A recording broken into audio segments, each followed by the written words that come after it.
2025 IL T20 තරඟාවලියේ 16 වෙනි තරඟය ලෙසින් පැවති සාජා වොරියර්ස් හා ගල්ෆ් ජයන්ට්ස් අතර තරඟයෙන් ලකුණු 11ක විශිෂ්ට ජයග්‍රහණයක් ලබා ගන්න සාජා වොරියර්ස් කණ්ඩායම සමත් වෙනවා.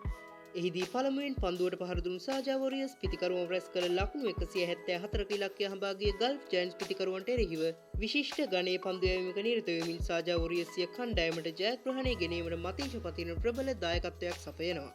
එහිදී ඔහු නිලකුණු පන්දුවාරයක්ද සමගින් ලකුණු 19කට ගල්ෆ් ජයන්ට්ස් ප්‍රබල කඩුළු 3ක් බිඳ හෙළමින් සිය පන්දුවාර හතරවෙනිම කරන්නේ තරගයේ වීරයා සම්මානය දෙහිමි කර ගනිමින්.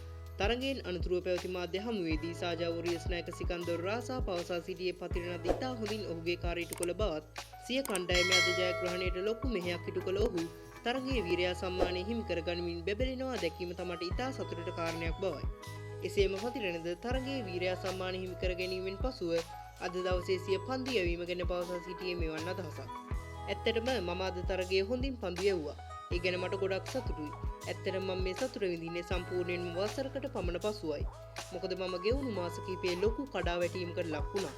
ඒ වගේම මම මේ දේවල් හදාගන්න ගොඩක් මහන්සි වුණා.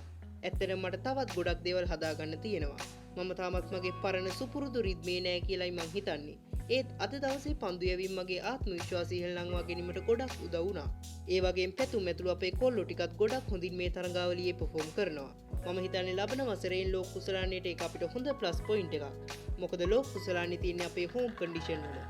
ඇත්තටම අද දවසේ මට ලොකු සැලසුමක් මුකුත් තිබ්බේ නෑ. මම මගේ වැඩේ කරා විතරයි. ඉතින් අවසානයේ ප්‍රතිඵලය මට හොඳ වුණා යනුවෙන්. මේ වගේ මතීෂටත් අපේ අනිත් කොල්ලෝ සෙට් එකටත් මේ තරඟාවලිය හොඳින් පර්ෆෝම් කරන්න ලැබෙන්නේ කියලා ක්‍රික් ජනී අපි හදවතින්ම සුබ පතනවා. මේ වගේ ක්‍රිකට් ලෝකයේ අලුත් වෙන තොරතුරු ඔයා ළඟටම ගෙන්න ගන්න ක්‍රික් ජනී අපේ YouTube channel එක subscribe කරලා bell notification on කරලා තියාගන්න. එහෙනම් මේ වගේ තවත් අලුත් වීඩියෝකින් හමු වෙමු. එතෙක් ඔයාලට ක්‍රීඩාශීලී සුබ දවසක්.